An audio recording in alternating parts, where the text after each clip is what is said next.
All right. Thank you all. I'd like to call this meeting of the Ordinance Review Committee to order at 6:31 on February 28th. Thank you all for attending. Can I get a roll call? David Velber. Here. Peter Talbot. Here. Don Walsh. Here. There is a quorum present. Excellent. Well, thanks. Let's start with a pledge of allegiance, and we'll pledge allegiance to the flag To the flag of the United States of America, to the and to the republic, republic for which it on which stands, stands one nation, one nation, under under under God, God, indivisible, indivisible, liberty, with liberty and and justice for all. for all. Thank you all. All right. Well, thank you all for coming. We have a couple things to discuss tonight. We're going to start with the Park and Rec ordinance as they are now. And our last time we discussed this was back on June 22nd. We had a meeting and discussed many of the things that are in this draft.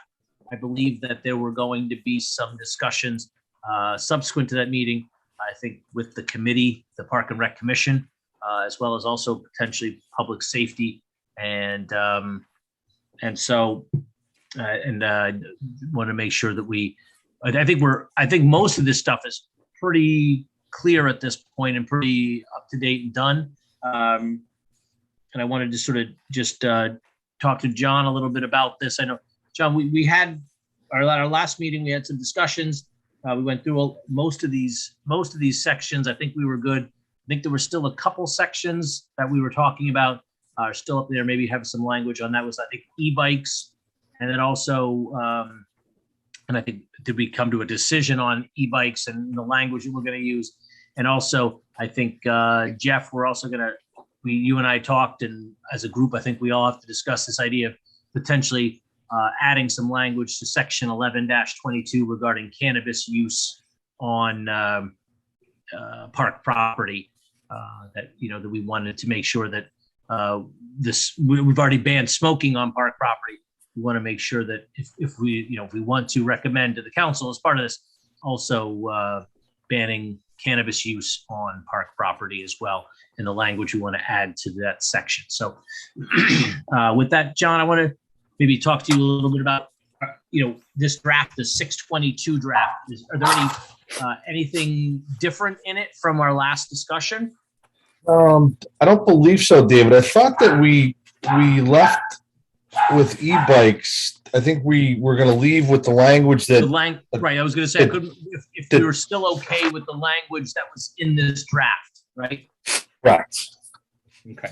And then the other thing that I just had was, and I don't know if it makes a difference now, was that our committee didn't pour through the section 1134 open space land rules and regulations. Mm-hmm. Because there's a little bit of a discrepancy as we were trying to do some things out at, let's just say, Mixville Park, and the former environmental planner had open space duties written into her job description. And so, there was conflicting. The ordinance has my department providing oversight and doing a few things, but she was claiming the work, which, listen, that was fine for me.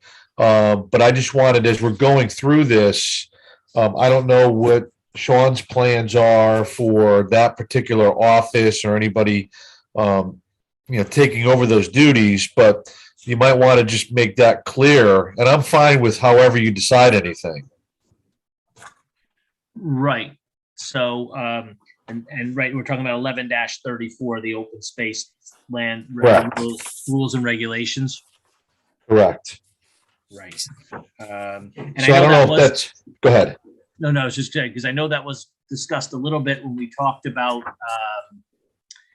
some of the discussions we had with the environment, I think the environment committee and the energy committee, and moving some of those things around, right? Don, was that, I'm trying to remember, that was, we talked about shifting some of those, right? But we never went forward with those things, but we did talk about shifting some of that language, right? Yeah, well, I think, because Peter, we're the land use that we were just talking about, the land use position, is that going to fall into this category? do you think, I know Mike's not here to discuss that, but No, if I could interject, There you the proposed job descriptions for the planning office would not include that reference It that won't, was okay. in Suzanne's job description. Hmm. So we would revert back to the ordinance, Okay, to this ordinance, or whatever ordinance the council enacts. right. Okay. So 11-34 would not have, potentially, there wouldn't be a conflict anymore with the environmental planner because that would not fall under his or her job. Right. Correct. Based on this. Okay. So, and so, John, then would 11-34 be, assuming that that conflict is eliminated, 11-34 would still be okay with you, correct? I gotta do a little homework now.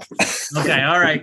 No, but I think it'll be just fine. Doc Duffy and I kind of left that out before we made any recommendations to the commission, because I was waiting for this panel to kind of ring in on it, and then we had Suzanne's resignation. So if you wouldn't mind, I wouldn't mind going through it with Doc and then the rec commission, and I'm sure it's fine as it is, but we didn't really pour over it.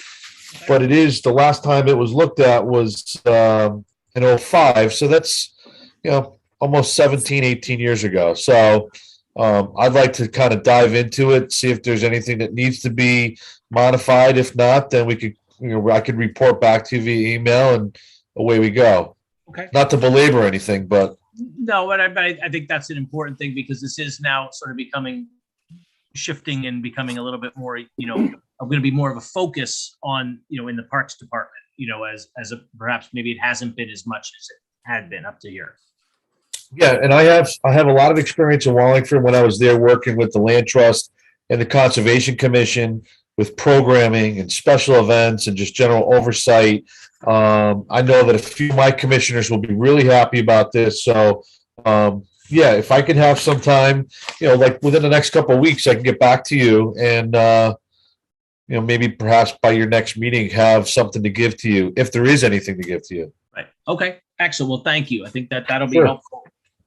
So with that, let's just make sure that everything else is now, up, with the exception of that area that you're going to come back to.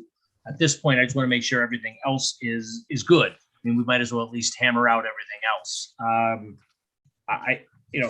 As I said, with the exception of the language in 11-22, everything else, at least from what I looked at and what we discussed in our last meeting, seemed fine.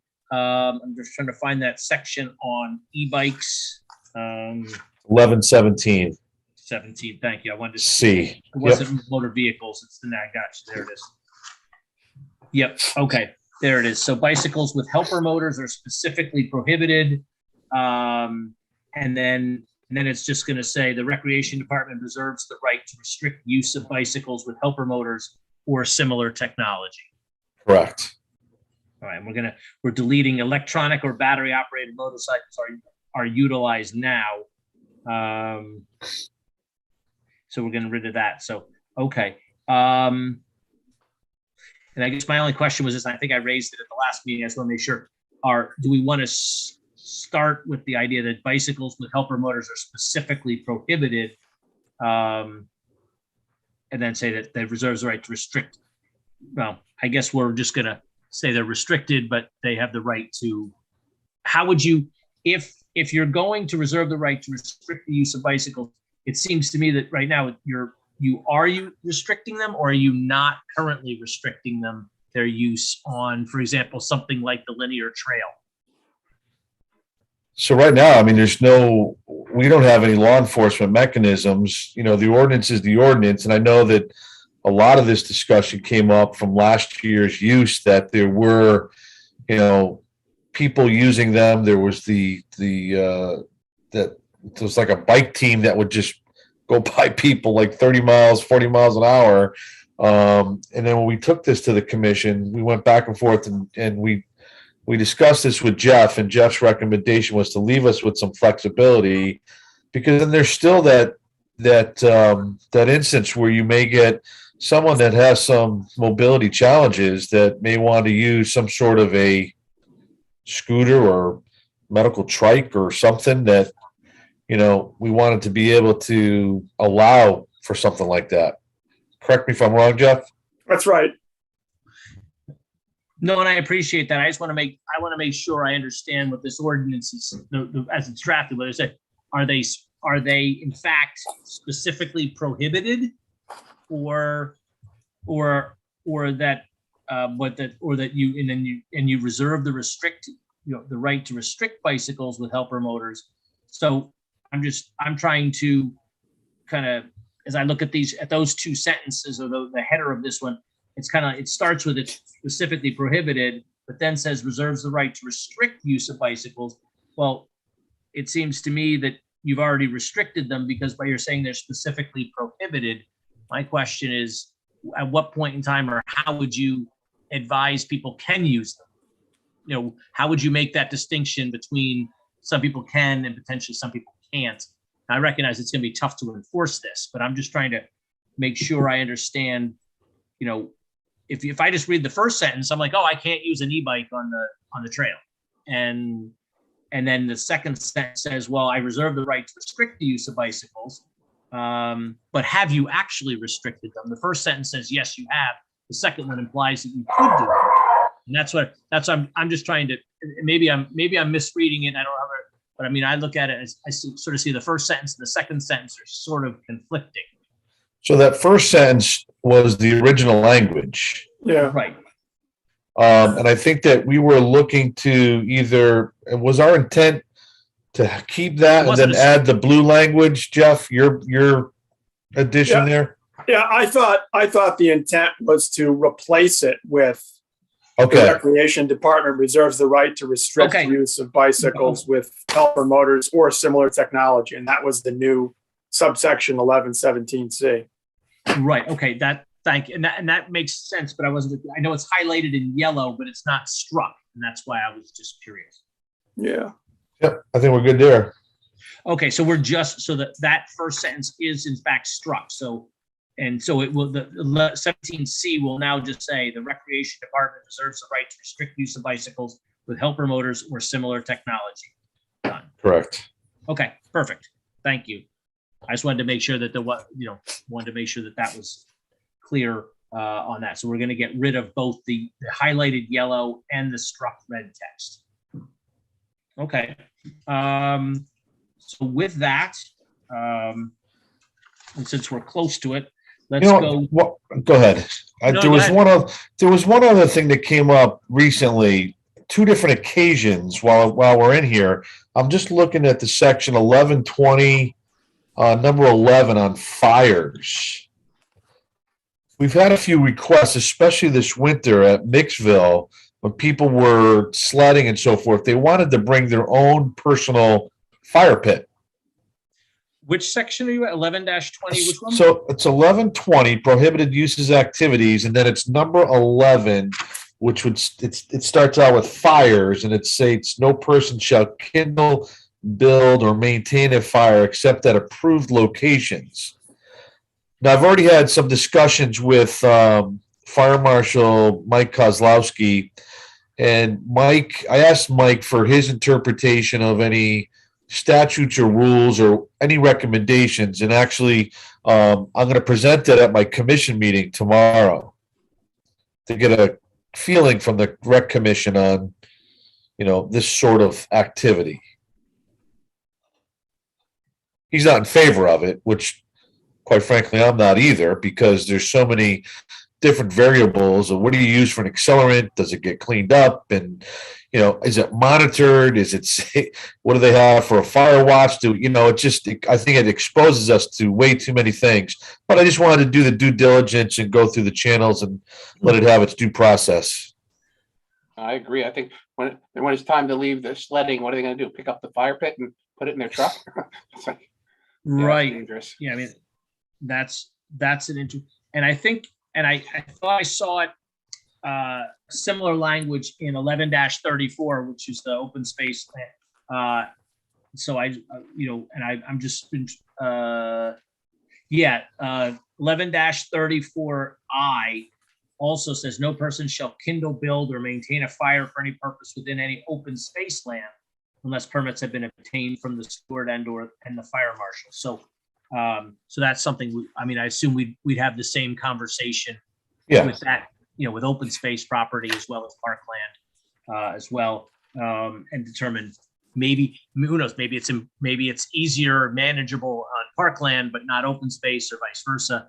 But, I think the conversation is going to be similar for both sections of the regulation. So, but yeah, that I think that's going to be something. So that's another one that we may want to circle back around with.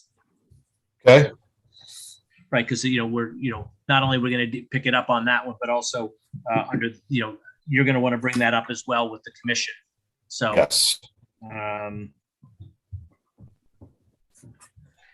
plus 11-34I.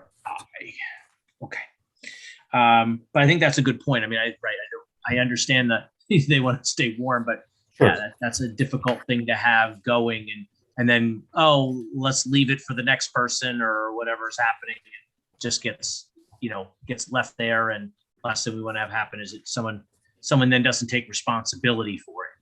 Right. So, okay, that's a good point. And you said you had a second one that you thought, or was that the only one?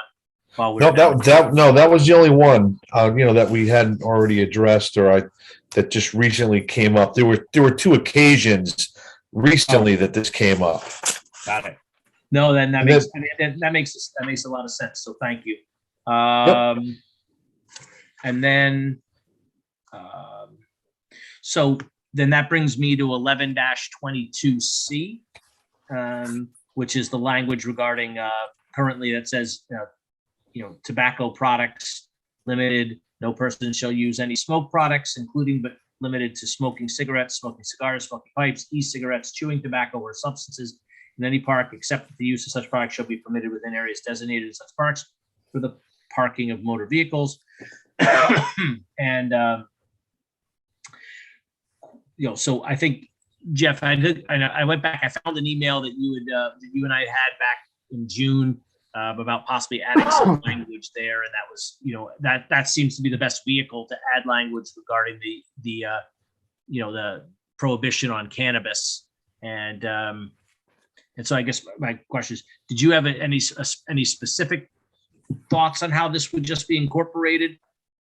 Yeah, I mean, we can certainly, keeping in mind that this only applies to parks. Right. We could certainly add language that prohibits the use of cannabis products as defined in 21A 240 of the general statutes. That's easy. Okay. The bigger question is, what about the rest of the town owned and controlled properties? Right. And I know, I think I had a conversation with Arnett, and also I think with Sean on this one. My understanding is that the rest of the town properties are controlled by an administrative policy. And that right now the town has a policy that bans the use of marijuana products on any of the town buildings at any of the town buildings and the town properties. So I just wanted to confirm that, and that there's no ordinance regarding those issues. And for example, right now, smoking at the town hall is not based on an ordinance; it's based on a town policy put out by the town manager. And that's my understanding of where we are as to the other buildings besides the park properties. So, so Arnett, I see you're shaking, you're nodding your head. So yes. Okay. And if the language of that particular policy is not deemed to be thorough enough, it's easy enough for that policy to be updated. So okay, so so as far as ordinance goes, there doesn't need to be an ordinance change to affect town buildings and the use of marijuana and cannabis products at town buildings, except obviously to the extent that whatever this administrative policy is broad enough to cover those things. And so that may be something that we want to, as a town, we want to look at. But as far right now, the only ordinance that we have that affects smoking is the park and rec ordinance. And so right now that only affects the park properties. And so that, so this change would only impact those. The administrative policy would handle buildings like the town hall, and I guess other things like the park and rec building itself probably would be covered by that policy. So, Dave, So- I have a question. Because it says tobacco products limited, no person shall use any smoke products. How is that gonna, does that cover cannabis? No, the whole paragraph has to get reworded. So, yeah, okay. Yeah. So you'd put the word cannabis in there? Yeah, and we've got to add the statutory reference as well, so that we have a definition of cannabis. Yeah, okay, because it was confusing as I read it, so. Yeah. Okay. Yeah, right now it does not exclude, it does not have that language in it. It needs to be, that cannabis language needs to be added to that paragraph to incorporate that. And as Jeff said, we're just going to talk about, cannabis products as defined under 21A-240, so that we'll have a definition of what that is. And then that would include, doing that would include all forms of cannabis too, whether it's vaping it, whether it's smoking it, whether it's, now, question, would that, I don't know how we would enforce it, but would that also include things like edibles? Ask the chief Well, how I we mean, enforce that. That's your choice. You have statutory authority to prohibit consumption of cannabis products on town-owned or controlled property. So, cannabis products includes edibles. Right. I'm just saying, with that statutory reference of 21-240, if you cite that, does that incorporate, would that be something that would incorporate that, or do we have to be more specific and talk about whether it's vaped, smoked, eaten, 21A-240 is the statutory definition of cannabis. Mm-hmm. If you wanted to prohibit consumption of all cannabis products, cannabis product is a newly defined term under the legislation, Senate Bill 1201. So we could add, if you wanted to prohibit cannabis products, consumption of cannabis products, then we would just add a reference to the bill, because that's where it's defined. Okay. Yeah, that does, Don, Peter, would you think that would we want to, obviously we don't want people smoking it or potentially vaping it. Whether it's enforceable or not may be difficult, but obviously if we don't include it, we can't enforce it either. So, my thought would be we probably should include edibles as as part of the ban, but I wanted to throw that out to see what you guys thought on that. Do you have any idea what other towns may be doing on this? Because I think that's a tough one to enforce. You see somebody eating some gummy bears, and how do you know what they're eating, really? Unless they start acting unruly or under the influence, then that's a whole different reason they can be arrested for it. But I think I guess putting it in is going to hurt us, but I think it's really not enforceable or that easily enforceable. Right. And I agree with that. I'm just trying to think, I just sort of, whether it's setting a tone, like, where, as far as limiting what people can do, as far as, right. If we don't put it in there, then they could say, hey, I can eat all the edibles I want here in the park, and there's nothing you can do about it. And so I'm just putting, if that's something, we want to just at least to be able to say, whether they do it or not is another matter. Whether they can do it is something, whether we want to include it. That's what I'm just asking. Enforcement may be difficult, but if you don't include it at all, then you can't enforce it at all. Jeff, can I ask a quick question? Sure. Under section 11-22A, says no person shall be present in any park or recreational facility under the influence of alcohol or any other drug or combination thereof, to the extent that the person's ability to use the facilities is impaired or their condition impairs the health, safety, enjoyment of the park by another person or group. Would that cover that end of the the edible issue, because yes, maybe we can't prevent people from eating a candy. We don't know if it's got something in it or not. But if their behavior is unruly and we suspect that they're under some sort of, have either been drinking or eating edibles, we can address it. Yeah, kind of. I mean, 1122A prohibits someone who's under the influence of alcohol or drugs to the level that they're going to impair someone else's health, safety, or enjoyment, right? It prohibits their presence.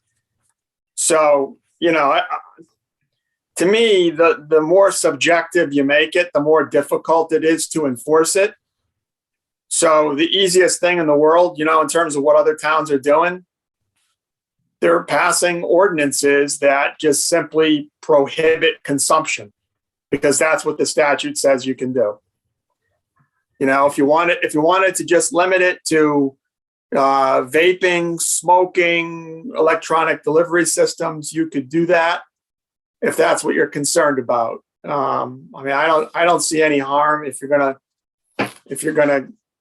put it in here. You might as well just say consumption, and then if it becomes a problem, you'll find out about it. Right, and that's where I was going with it. It's not just about it's the use of it in any form, which is considered consumption, whether that's and that would include edibles as well. So I think consumption is the proper way to go with it. That's fine. David, in that Yep. same section on B. I was just going to go back up to that one. Yeah, Good. I'm glad you're doing that too. Another thing we talked about as well. I just want to make sure that we're finished with C first before we go back to B. Okay. So we'll find, Jeff. We can fine tune that language. Yeah, I'll draft some language for the next round. But I think that's ultimately where we want to be, is sort of ban the consumption of it in the parks, and go from there.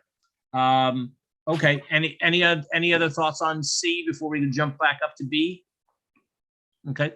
Yeah, John, I did see that. I wanted to go back to, I know we had this discussion about alcohol. And so I wanted to circle back around and see where you finally came out on this and how we best can handle this in the parks.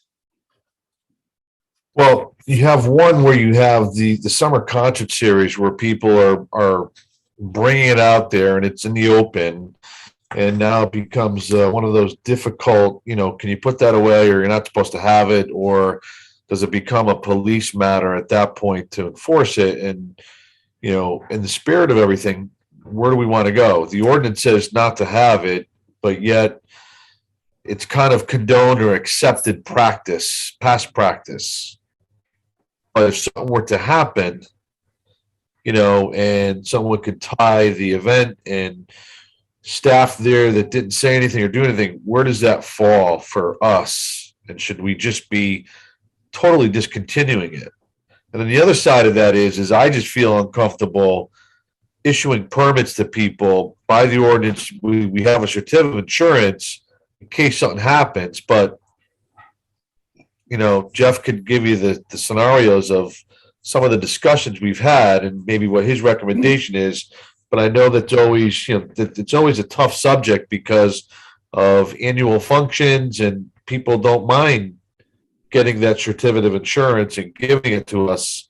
And some people do. And then they'll tell us that they're not going to have it. But then, that there's the red Solo cups or the extra Dunkin' Donuts cups that are, filled with whatever, someone's beverage of choice.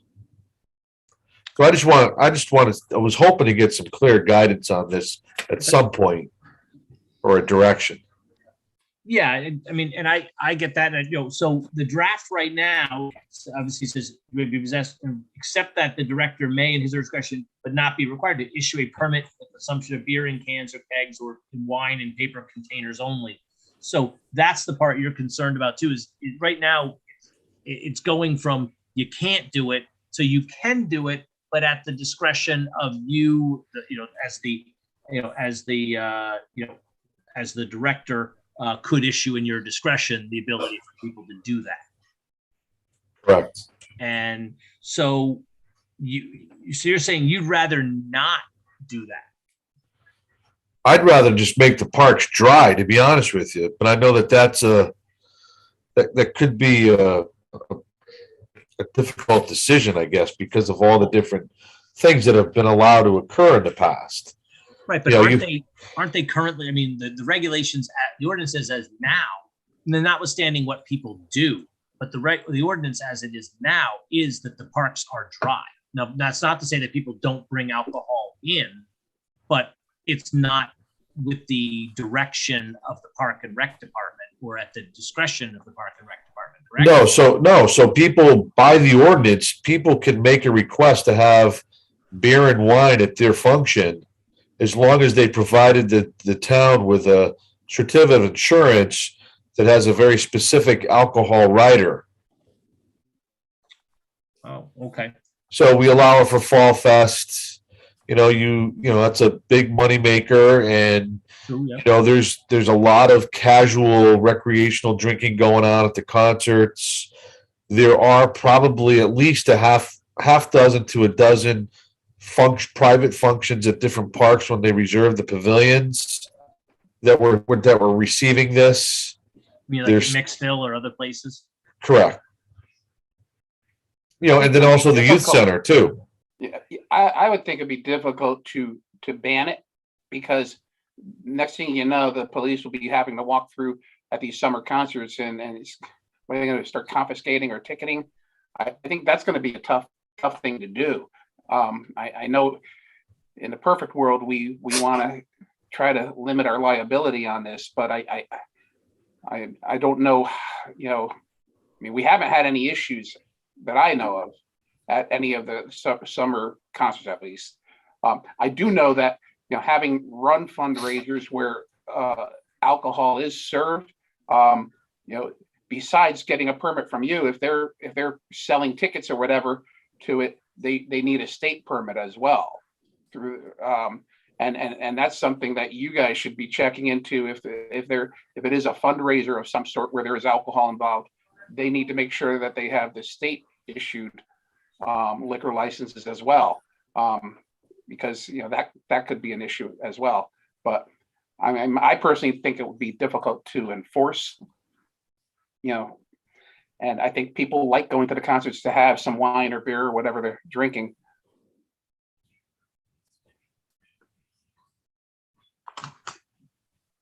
Yeah, well, I agree, Don, and I mean, I think that it would be difficult to change that. So when I look at the draft that we have now, the sixth, because right now there's language that's being added, and then I can't tell is the red language what's supposed, because at the end it says, nor shall any person possess, provide to another, or bring alcoholic liquor into any park with the intent to drink and consumers of alcoholic liquor within the park. So is that just, that's if that language is if the person doesn't, if there's no permit issue, there's no formal plan to have it. Right. Then that basically you can't drink it unless you've gotten permission from the park director. Right. So so that it's basically saying you can't do it unless you have permission, and then the permission is going to come in the form of permission from you as the park director to do that. And you've obviously already hit on some of the various events for which that's has traditionally been used. I mean, I guess I agree with Don. Yeah, as far as it'd be tough to do to get rid of, to back that out. So sorry, Dave. Does this fall under like the, speed limit's 25, but you're going 32, so we're going to let it go category? I mean, I don't know. Maybe the chief could fill us in on that. I mean, because I don't think he wants his officers walking through the summer concerts ticketing people who are drinking, because they need a lot of ticket books, I think. No, and that's not my intent, but you're going to get some people at some point that are going to say, all those people are drinking over there and your ordinance doesn't allow it. And, right. Now I feel like, does my staff or myself, if I'm there, what's my duty to do anything now that I've been served notice that someone's doing that. Is there wording that we could put in there to protect us in that way? I mean, or protect you, or Well, and then you have attendance in the parks is one thing, but then you have, these town-sponsored events, like the concert series is a town-sponsored events. So you're saying that, if it's a private group, they have to get a permit. Is John then granting permission to town-sponsored events for Fall Festival that they have a beer tent, and for the concerts where we all know people bring it in? So at the Fall Fest, you have the chamber who's like the chief sponsor, and they are, providing us with that certificate of insurance for that alcohol rider. But now the concerts, I'm not getting an insurance certificate from the town of Cheshire for my wonderful concert series for everybody to get, have a few drinks. Right.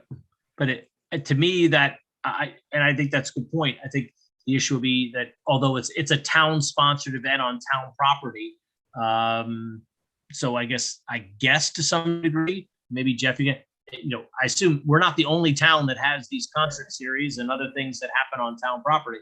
I'm assuming that essentially the town takes some risk every time they have any kind of event on its town property. If you allow alcohol to be consumed on town property, I don't know other towns' concert series. The other towns I represent, their concerts on the green do not involve alcohol. Right.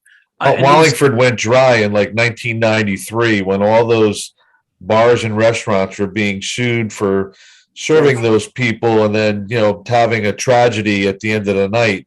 And Mayor Dickinson just said at that point, that's it. We're not issuing any permits, nothing. And if people go with red Solo cups or do it at their picnic for the Jones family, then that's one thing. That's on them. Right. But I don't think, at least as far as we're not condoning this or suggest, we may see people and we may think that they're drinking, but we're not necessarily actively condoning them or giving them explicit permission to do that. Are we? I don't know that we're actually giving them permission to do that. No, because we're not advertising it. We're just providing the concert and a venue, but there's going to be a point where someone may not like it or dislike it. And then when they bring it to my staff or my attention, what do I do at that point? And what would be the reasonable expectation? We will have a Cheshire police officer, extra duty person there, but, no one wants to burden them either with this, and to ruin a good night. So, in one breath, we say that you can't have it, but then we're turning a blind eye, and God forbid something happens. I don't really want to be on the hook for anything. Yeah, it's a tough thing. It's not like we're selling alcohol at these events, except the chamber does sell alcohol. And and the chamber does provide, they provide the COI. Yeah. I'm sure they do. Not that makes it any better if someone were to go out the Route 10 and have an accident. But I have to guess. I know North Haven has concerts, Jeff, and I know people who go there, and I know people who go there with their little coffee cups with wine or whatever in them. Sure. So and I think that's kind of what I don't know if. So what happens if somebody gets in an accident after doing that? Is the town held responsible? No, the town is not the host. The town is not serving alcohol, selling alcohol. Okay. Somebody shows up with their own alcoholic beverage. It's no different than if they were on the private property and it happened. So we're protected on that end. But I guess, Jeff, so John, what you're saying is, what happens when somebody says, "Hey, they're drinking alcohol over there"? How are you supposed to handle it? And I don't know. That's a tough. I don't want to be disrespectful and not address it, but then on the other hand, I have to go address a party that, now it's a Friday night. We're enjoying some NRBQ or whatever is the, on the stage, and, now we have an incident. Are you saying NRBQ is going to be there? I wish they were. Maybe in 2024 when we open up Bartlett South. There you go. There you go. I'm there. Yeah, I get that. I think I guess if we're going to have to take each instance as it comes, I mean, almost, and although we say it's not allowed, if people bring it on and somebody says something, you almost have to do that. You almost have to get the officer to say, hey, can you go over and talk to him? And I'm sure they're not going to take them. They'll just say, hey, can you put it away? Right. Right. I mean, as I understand, as I'm reading the ordinance, that, as proposed, the ordinance says you're not supposed to bring it. Now, I mean, so I think the ordinance would say you're not supposed to bring it. We can't tell people go ahead and bring it, but we know that people may bring it. And that's obviously then that's where it gets into the issue that John's raising. Right. And then ultimately then it becomes an enforcement issue. Once you're aware of it, how do you deal with it? And I think as uncomfortable as it may be, I think at that point, maybe we do have to, at least if it's pointed out to you, you have to probably at least point it out to, a police officer, at least have a chat. And I have no problem approaching anybody or probably my staff, but then what's going to quickly happen is they're going to say, well, Peter Talbot's over there. He's drinking. And Sean Kimball, he's having his IPAs over there. And, are you going to tell them? How come you're not telling them? Like, no, we Have permission from the director. yeah. They got permission. So, okay. I mean, I just wanted to have that conversation. I know it's a difficult one. It's not easy, and I'll legislate whatever you feel that you want to. I just wanted to just throw that out there. Did you have any issues last year during the concerts like that where people were No. complaining? Okay. No. I mean, No, but I think most people who are going there are going to enjoy the music, and unless somebody's really acting obnoxious, which if they're acting obnoxious or in another way, then that falls under the other category where, then the police will get involved. right. I think most time, I don't think people are going to be bothered by if somebody's sipping a beer or something or a glass of wine and listening to music, as long as they're doing it in a civil way. But I think, when we go into acting a little crazy, that's where you're going to have to get involved. Right. right. So notwithstanding the enforcement question, the language of 1122B is okay with you Sure. as modified. Okay. Yep. Okay. Well, that. Yeah, and all the blue language, I think, is those are all Jeff's edits to add to what we had come up with and read. Right. Okay. Well, I think that's,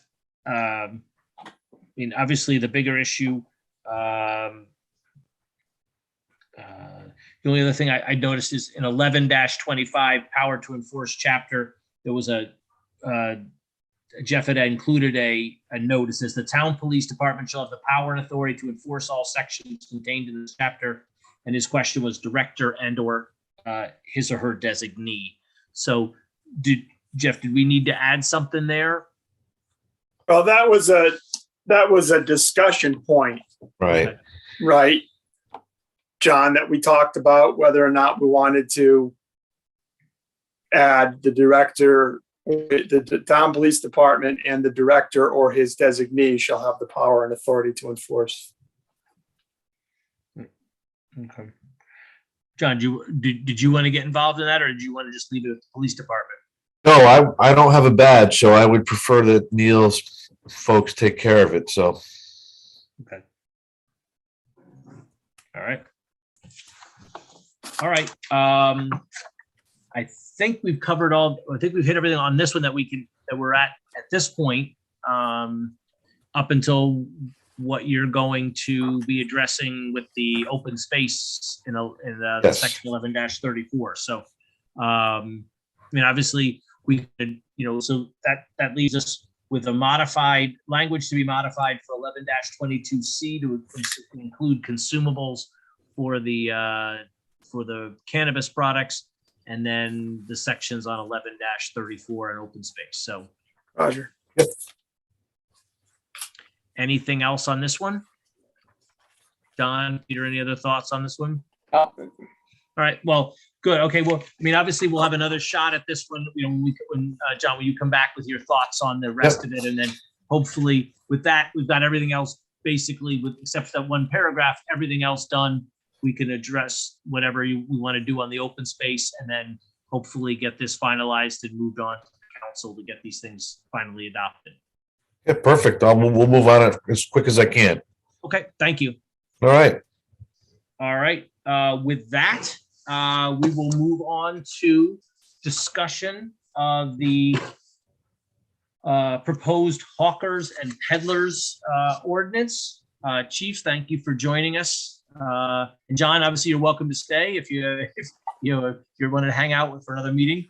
Well, I might with this one only because it might involve the park or Bartlum or something like that. So, right. I know that there is a section in the park rec ordinance that says no solicitation at all on park properties. So, so there's already discussion about soliciting in the properties. So, with that, Chief, I'm going to turn this over to you for a little bit. Just, I know we did get a memo from you, from the, that actually at this point is now from June of 2019. This ordinance is out there. But so I just wanted to give you an opportunity to sort of give a little introductions, and also if you can just give us, what sort of the, I know this is an existing ordinance. I know we're asking you to sort of just like take a look at it and update it.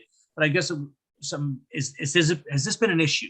Have there been issues with this over the last few years? Are there, and what things, if there are issues, how can we potentially tighten this up to address whatever issues you're seeing?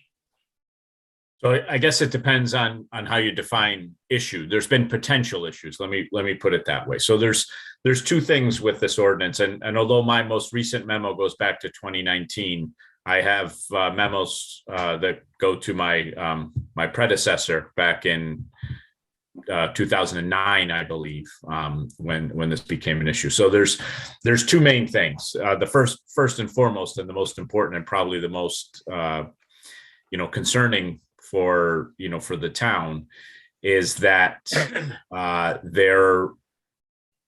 the way the ordinance is written, I think both Mr. D'Onofrio and his predecessor as the town attorney have had some concerns about whether or not it goes a little bit too far in that it gets to the point where it might be prohibiting or attempting to prohibit constitutionally protected First Amendment speech, particularly as it talks about political issues. The other thing is, I think, just from the regular citizen's standpoint, it's tremendously confusing to them. Because of all those First Amendment issues, the ordinance is worded in such a way that people who have a common understanding of what soliciting is, the soliciting that when they think they've been solicited, they in fact have not under the ordinance.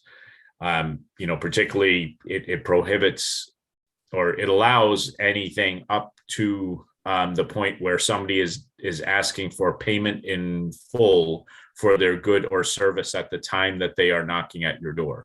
So all these, Chemlon, True Green guys, all the window guys, all the roof people and the gutter people who were around, particularly after our, various storms over the past couple of years. If they're not, most of them were not, by the way, going up and saying, hey, Mrs. Jones, we can replace your roof. It'll be $10,000 and we need the $10,000 right now. So somebody coming up, knocking on your door, trying to sell you a product or a service is technically not soliciting, as long as they are saying, it's a payment plan and you don't have to give me any money today, or I'm just setting up the appointment and, the sales guys come later on if you accept the appointment. Those are sometimes the calls that we get from people feeling that somebody has done that in violation of the solicitation ordinance. and it is not. Now, the most thing prompted me probably back in 2019, and again, I think I spoke to Jeff about it not that long ago. Almost every summer, we get a letter from an organization called the Citizens Campaign for the Environment. And they indicate that they are going to be sending mostly young people, by the way. This is one of those things where your high school and your college student can intern for groups like this. But they send me a letter saying they're going to be sending them around, conducting their canvassing and things like that. And they want me to sign off on some sort of letter authorizing them to do that. And I always write them back a somewhat generic letter explaining what the ordinance provides for and telling them that if they feel that their activity is going to is something that is prohibited by our ordinance, then they can come and get a permit, and we'll certainly issue them a permit. But then they have their lawyer send me a follow-up letter quoting all the all the cases from around the country that say, hey, you can't prohibit this type of speech. And then I send it to our lawyers, and they send me back a list of all the cases from around the country that say, hey, you can prohibit this kind of stuff, and never the twain shall really meet, to be perfectly frank with you. But again, I think over the course of the time that I've been with the town, certainly Mirtha Kalina had recommended some changes to the ordinance, probably as maybe longer than 10 years ago. And I know that when Jeff and I spoke about it very briefly, I think it was last summer, that I don't want to put words in his mouth, but he also had a few concerns about some of the wording in the ordinance. So that's kind of where we are. So has it been an issue? I can't, no, we haven't gone out and issued somebody an infraction for violating the town ordinance and ended up in court over it. But there's again, two things. A, we don't want to do that, right? We don't want to be at the state Supreme Court with so-and-so versus Cheshire. And then I think the average citizen has an expectation about what soliciting means that is not met by this, what this ordinance prohibits. And I think the reality is that, probably can't craft an ordinance that prohibits what the common understanding of soliciting is, because of these, because of all these First Amendment and other issues. So, if there's a way to simplify it, if there's a way to, and certainly I think there needs to be language in there that gives us more of an understanding about exactly what can and cannot be prohibited by ordinance. Okay, well, I mean, thank you very much. I mean, obviously, it's been around for a while. We've had this ordinance for a bit, and so it's definitely something that we need to look at. And I know I had some questions about it. Some of the sections, some of the things that I had some concerns about. Things where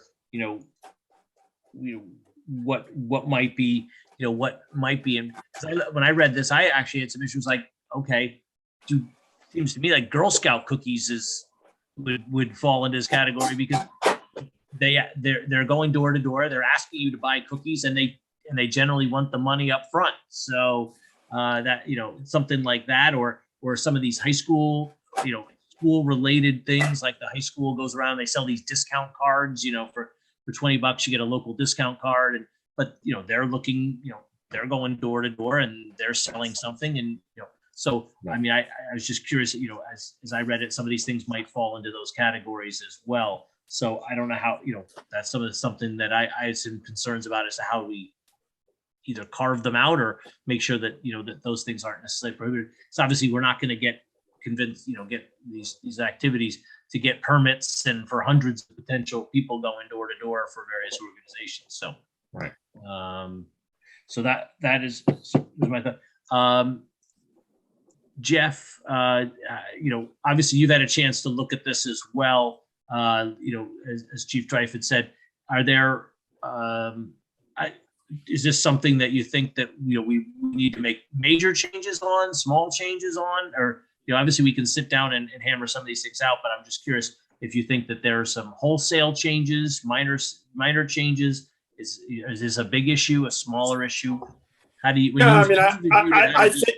I think as the chief alluded to, there's some changes that need to be made on the solicitation front.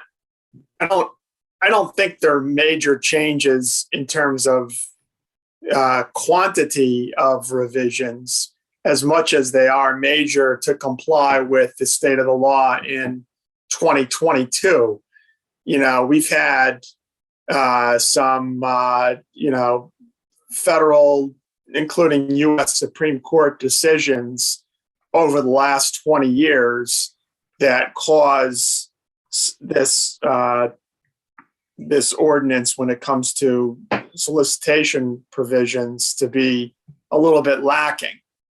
The main things to fix are adding language that specifically says that solicitation requires a permit, adding some objective criteria for exercising discretion to deny an application for a permit.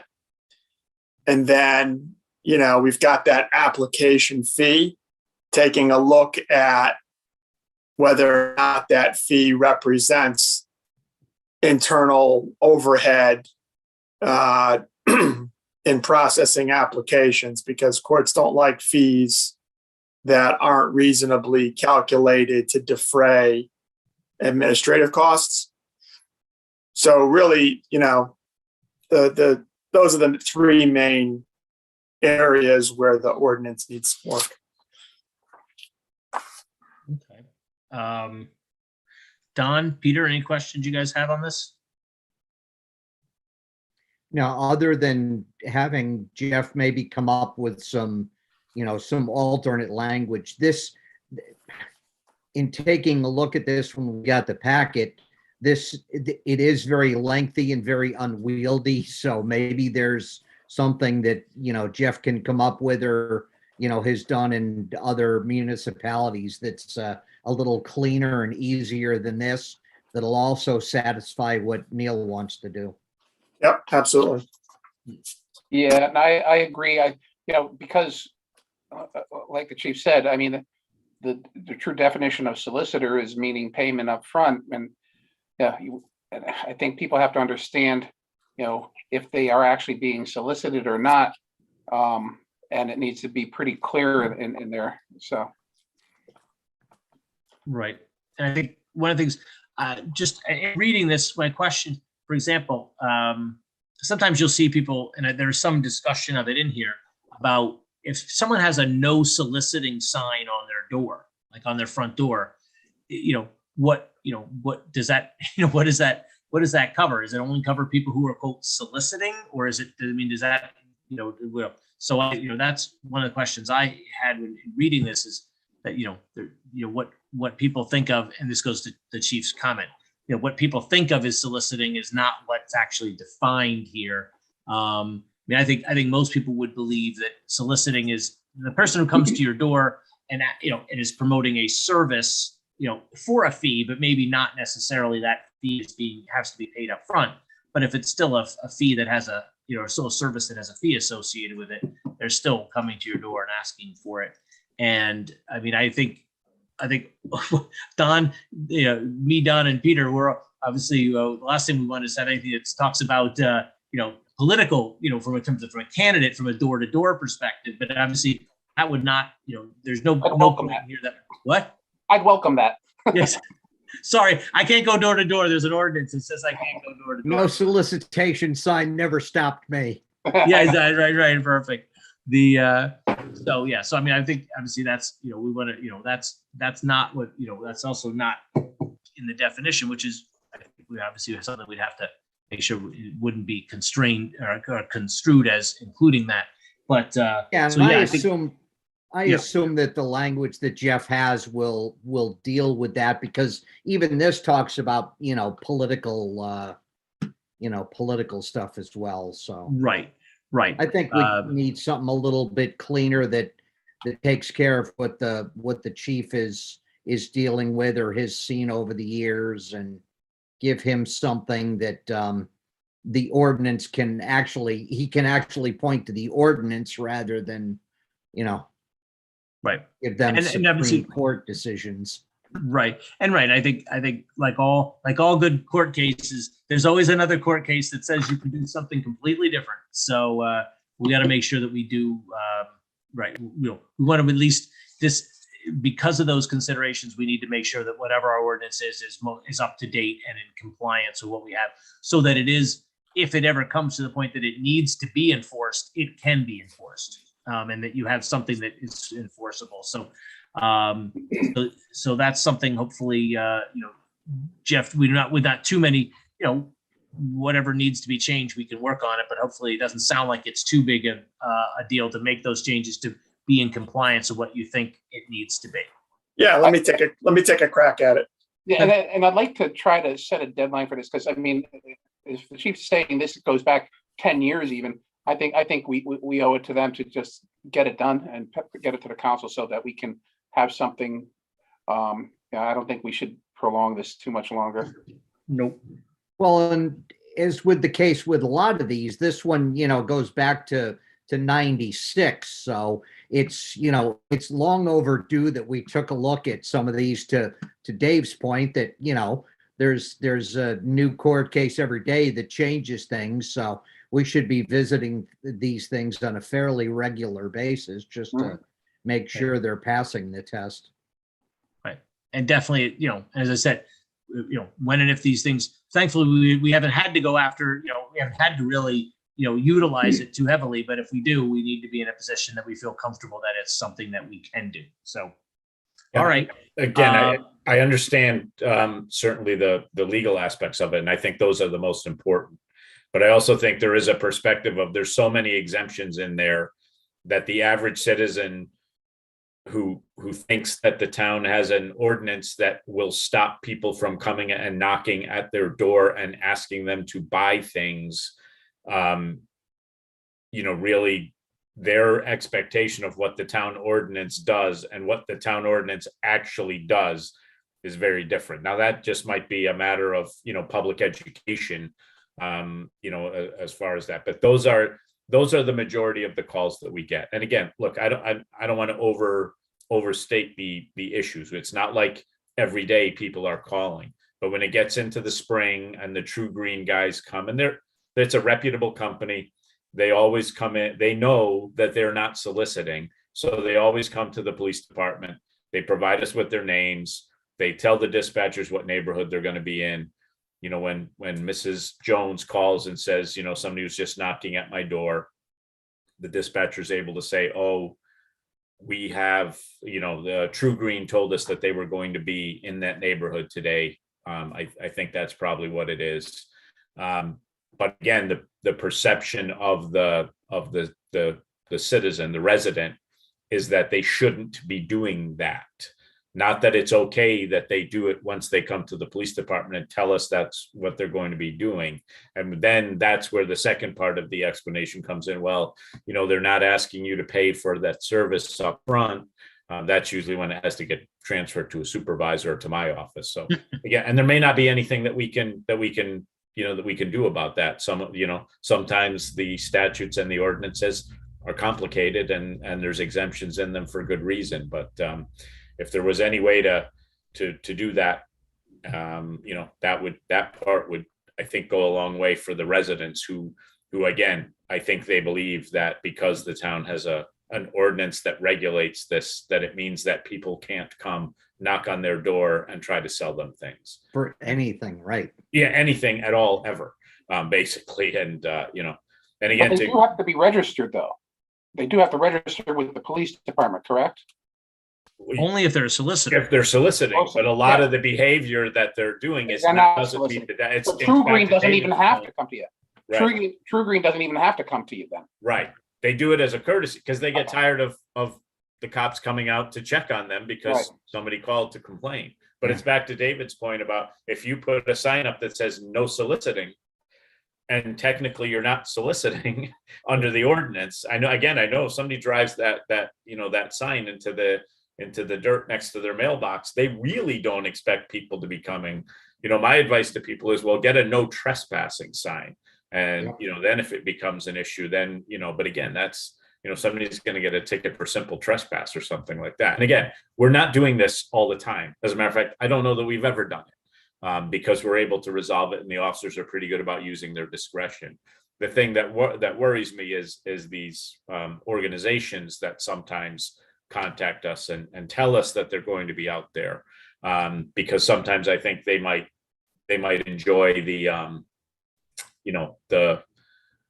fight if it came to a fight. And again, my point to them is also, so you're going to send some 19-year-old college freshman out here who's just trying to get some experience during the summer after their freshman year, and they're the ones who are going to get the summons or the ticket for violating the ordinance. And again, I don't want to put the cops in that position, and I don't want to put the town in that position either. So. Okay, excellent. Well, thank you. Yes, we recognize that this has been kicking around for a while, but thankfully, we're hopefully going to pick this up, and we're picking it up now, and hopefully having an opportunity to move this fairly quickly to at least get to a point where we have something that we can update and present to the council, so that at least we can get this more modernized, and then only to be working on it again probably soon thereafter. So. Well, as soon as we get it done, I'm sure there'll be a big court case that we'll all read about in the paper, and we'll have to come right back. But. Exactly. Right. It'll come back. Good. There's not that many cases on these issues. Yeah. Okay. All right. Well, thank you, Jeff, and let us know when you think that you have something that we can come back to and address, so that we can, as Don mentioned and as Peter's mentioned, also. Try to get this back through as quickly as possible, so at least we can get it off our plate back to the council and maybe get this back into something that's enforceable. So. Yeah, we should have just had the public hearing on this the same night as the blight ordinance. All right, there you go. Okay. Could have been the hopefully be quick. Yeah, it would have been up by midnight. No soliciting blighted properties. Right. Hi, I'm here to fix your roof. Exactly.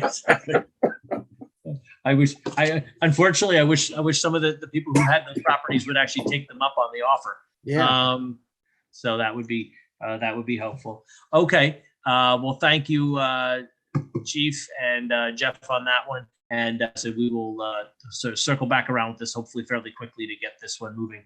And then that then brings us to our third item, which is where is it on the discussion of town committees and some of the rules and regulations regarding some of these town committees. So with that, I know that there was approximately, I think, 147 pages worth of material attached to our agenda for tonight on all the various ordinances affecting the numerous town committees that we have in town. And so, see you, John. Thank you very much. So I'm going to turn this over a little bit to Don and Peter. Is this something you have been talking about in personnel at all? The only thing we've talked about, David, in personnel is the recording aspect of meetings of boards and commissions. Okay. I know I did talk to Sylvia about that part, and I know that probably is something that jointly, ordinance and personnel are going to have to work on, probably getting that finalized. And that's good. So I just wanted to, I know this came up on the agenda. We did talk briefly about, which would probably fall more into the ordinance of when you look at the descriptions of the different committees, each committee has, how many people and what the rules. We don't have like a general rules and regulations for all committees. And I think that's something that we had thought, where we put in, by missing meetings, if you're missing meetings, how many meetings you miss, or those kind of things. I think we were talking about it briefly, but it falls more, I think, into this committee than the personnel committee, so. Right. Okay. Yeah, I know that, and that makes total sense. I know that is something that we've had discussions at the council level as well.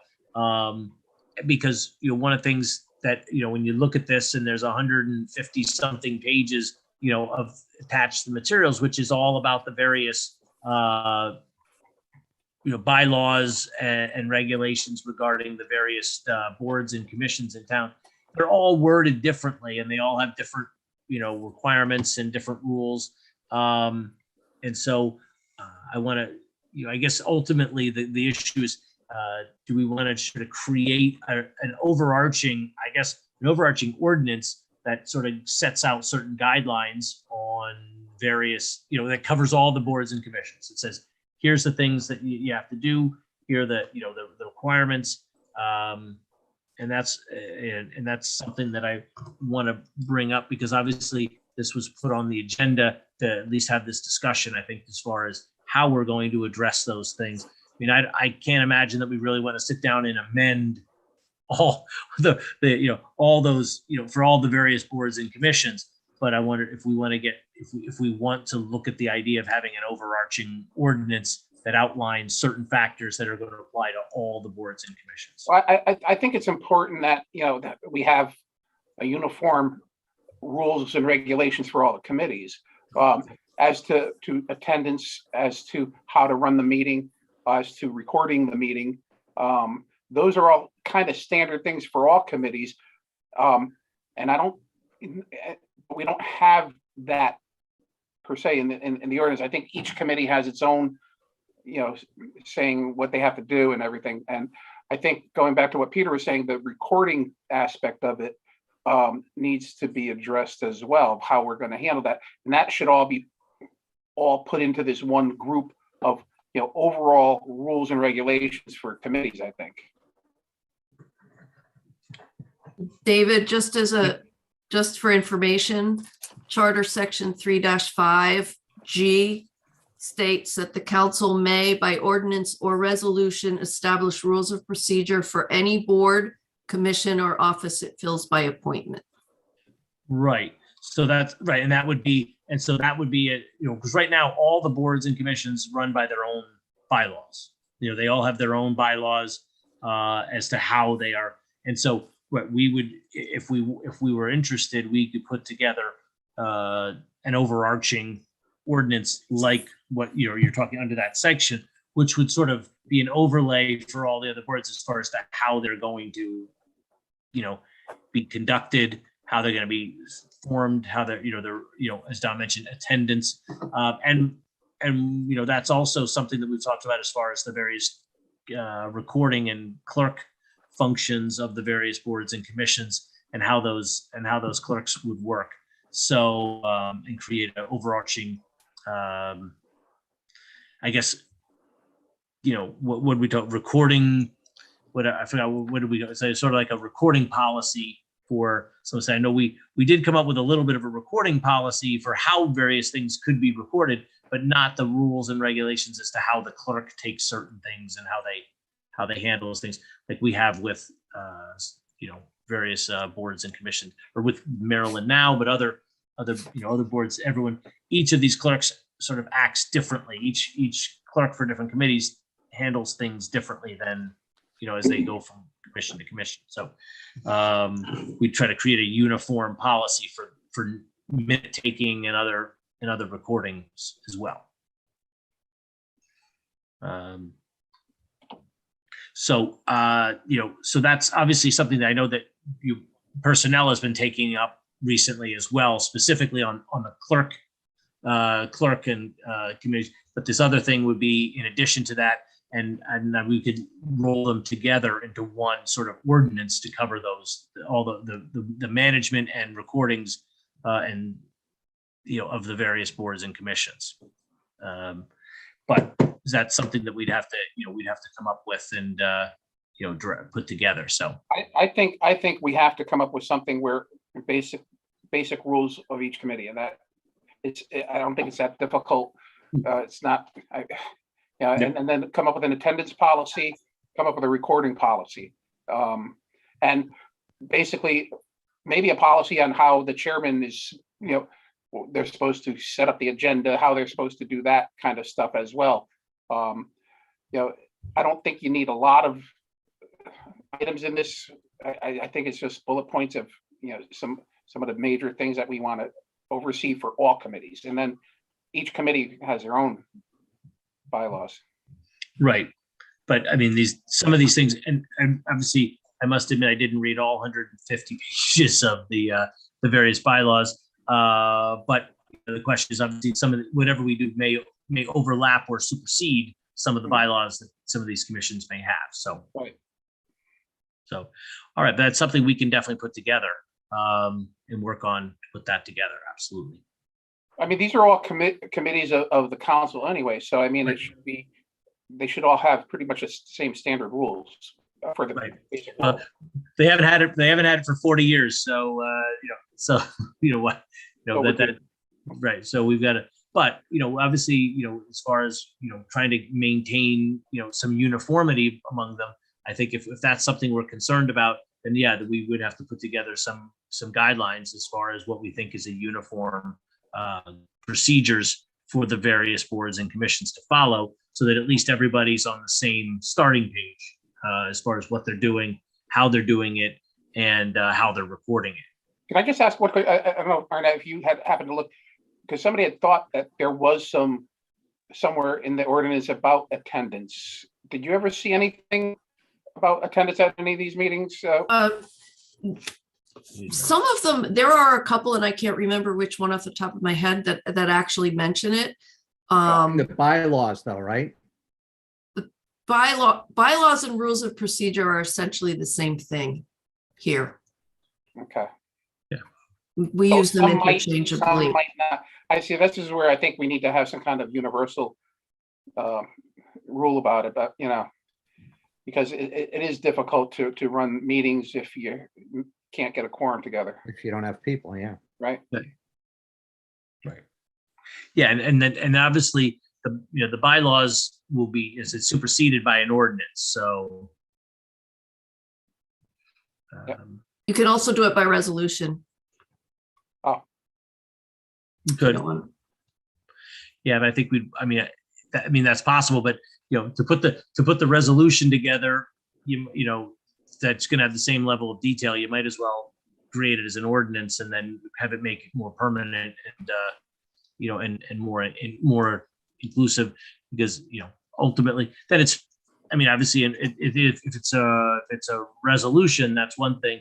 I think an ordinance is a little bit more permanent, and so to put it together, the same level of detail is going to have to go into both. So I would think so. We might, if we do it as an ordinance, I think that's probably better. But we can cross that bridge once we put it together. Then we can cross that bridge as far as to how we want to get it in place. But that's how I'm happy to work on putting that together. Sorry, Peter. That's all right.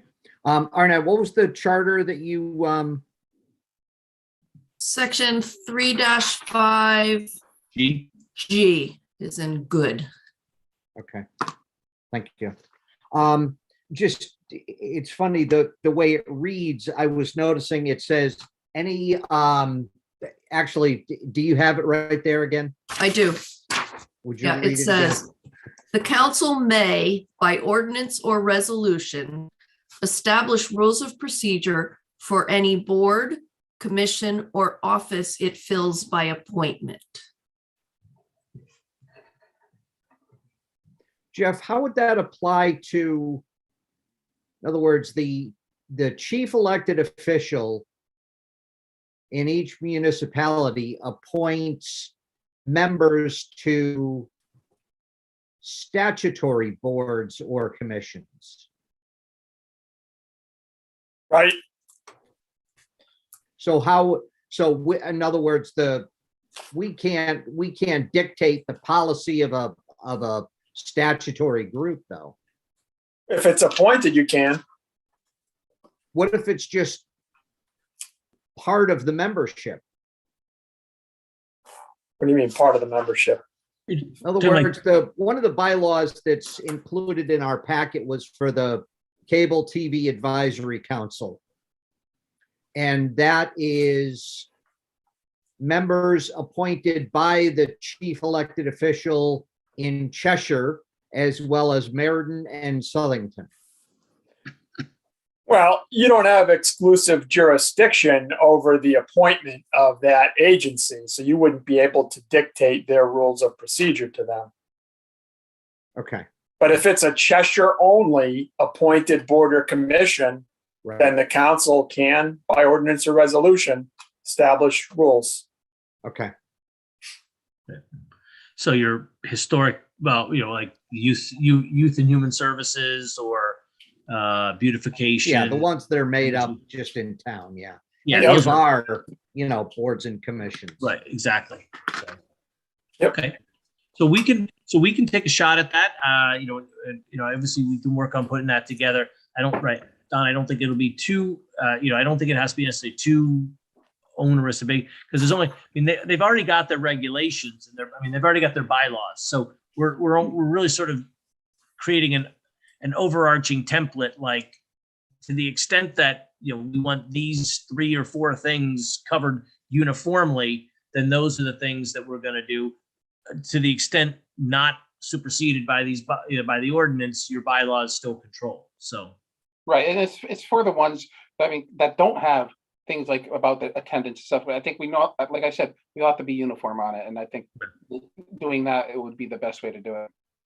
Gotcha. And then, so just out of, just for by way of discussion, attendance, obviously that is an issue. That's something we've been seeing in various boards and commissions. Are we talking, basically if they miss a certain number of meetings, and are you contemplating, and obviously we can kick this around a little bit, but are we contemplating meetings in a row, meetings as a percentage of an annual, as an annual, like somebody could miss, let's say they spend they miss 3 meetings because they spend the summer in Florida, or something like that, but they attend the other 9 meetings out of the year. So they make 75-80% of the meetings, but they may miss 3 in a row. So I'm just, something like that is, we'd have to have that discussion as to if attendance is important. Is it how many you miss in a row, or is it how many you miss over the course of a year? So I would argue, David, that it's a combination of both. right. That if you miss 3 in a row or more than half the meetings in a calendar year. Okay.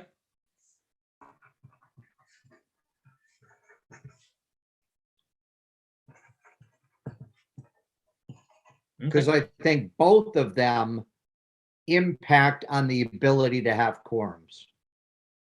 Oh, absolutely. Yeah. If that's the case, that somebody is automatically going to, and knows that they're going to miss the June, July, and August meetings, and that's probably the toughest months to get meetings, that if everybody does that, why are you having meetings in June, July, and August? Right. Nope, that makes sense. Yeah, I think you look at it and say, if there's 12 meetings in a year and they miss 4 of them, there's no point in them being on that committee, because you missed a third of the meetings. Right. Okay. Yep. Well, we can definitely incorporate that. That's why, if we're going to take a shot at this, I thought I would get your feedback on, because that obviously is an issue that's obviously driving some of this discussion already. So I want to, if that's going to be one of our big issues, we might as well, get a little feedback on that up front and see what people's thoughts are on that. There's one other thing that I think we need to address also, because I think there was an issue, I believe Sylvia had mentioned it, where somebody had moved out of town, but they never submitted a resignation letter. So they couldn't replace that person until they got the resignation letter, and the person wasn't sending a resignation letter. Is there some way, or say, if they don't send a resignation letter within so many days, or, how can we? I would think that once you're not a resident, you have effectively. Right. You're no longer eligible to serve. Yes. Yeah. Right. So once they, within 30 days of them moving out of town, then we could replace, they're no longer on the committee then, or something like that. Do we have to put something in writing? Because she said that was I think it was the library board or something. They had a difficult time replacing that position because the person wasn't sending a resignation letter. You don't need a resignation. The vacancy occurs by operation of law, because once they are no longer a resident, they are disqualified from serving. Okay. Right. And my question, Jeff, to you would be, at what point in time, who gets to make that decision, right? I guess, at what point in time do you say that the person has moved, but that for example, they move to Florida and they spend, they spend just shy of 6 months. They may still be a Cheshire resident, but they're moved out of town. I think, and I've had a discussion with the town clerk at one point in time on a similar situation that what Don is mentioning. And that was, they felt uncomfortable taking the person off without a letter of resignation, because they felt that it wasn't necessarily up to them to know, okay, has this person officially moved? Have they not moved? Are they not a resident? Are they, I guess that would be my question. At what point in time, who gets to make the decision that they are in fact moved? And maybe in some cases, that's an easier question. When the guy says, hey, I'm moving to Florida and I'm never coming back. Well, obviously everyone knows, oh, that person moved. The question I would have is, what if it's not quite so clear? Well, again, it depends upon whether it's a controversy or not. Right. I've had towns where I get a call from somebody saying, hey, Joe on the Board of Finance doesn't live in town. And I say, okay, where does Joe live? Oh, Joe lives in Stratford. And then we find out that Joe still lives in town. He also bought a house for investment purposes. You know what I'm saying? Yep. So if it's a controversy, that's different. If the person whose seat is at issue says, oh yeah, I moved, or it's not at all in doubt, that's one thing. But if they take the position that, no, I'm still a Cheshire resident, I'm domiciled in Cheshire, I'm a resident, I have 3 homes, and my intention is to return to Cheshire, then that becomes a little bit of a difficult conversation. Right. No, and that's why I wanted to raise it, because there's some times where people move and it's very clear, they're gone. Absolutely. And then there's other situations where you may have people who just were not sure, and maybe it's because even, especially on something like a small, let's say they're on for example, the library board, right? The person moves. Well, there's no big controversy whether the person's there or not. But the question is, how do you know that they've officially moved, especially if nobody's keeping in touch with them? But we can address that, on a specific basis. I'm just curious, how that happens. When does someone make that determination that they have in fact moved, and so that there is a vacancy in that board? Well, it all starts with contacting the person, right, and saying, "Hey, are you still a Cheshire resident?" Right. If they registered to vote in another community, right, our registrars of voters will get a notification to take them off our voter list. So it's a pretty good indication. Right. And that's a clear indication, right? Yep, that's it. Yeah. So, all right. But I guess, the question then that Don raises, is there something, do we have to, we probably don't have to spell that out, right? That's not something we probably have to spell out. I would hope not. Yeah. Okay. All right. So that's something that, we can definitely work on. Trying to put something together. And Don, Don and Peter, obviously any comments, thoughts, feel free to send them on, when it comes to, drafting language, stuff like that. So we can try to put this one, get this one drafted up. So with that, any other, please make sure to read your 147 pages of bylaws, and we'll go from there. So any other comments, questions on this issue? If not, then I think that's it. That's on our agenda, and we'll circle back around hopefully sooner rather than later. Hopefully, John will get us his thoughts on the open space, and we'll get that language for the cannabis and the park space. As I said, Arnett and Sean, you guys could if there's any changes you need to make to the, the town policy on cannabis, is it because that's not an ordinance? That's something sounds like you guys can do on your own. And just to make sure that that's clarified.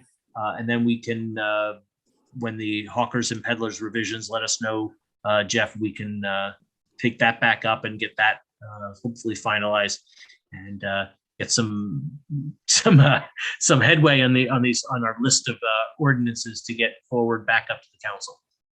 Got it. Excellent. Well, with that, thank you all very much and have a great evening. A motion Motion to adjourn.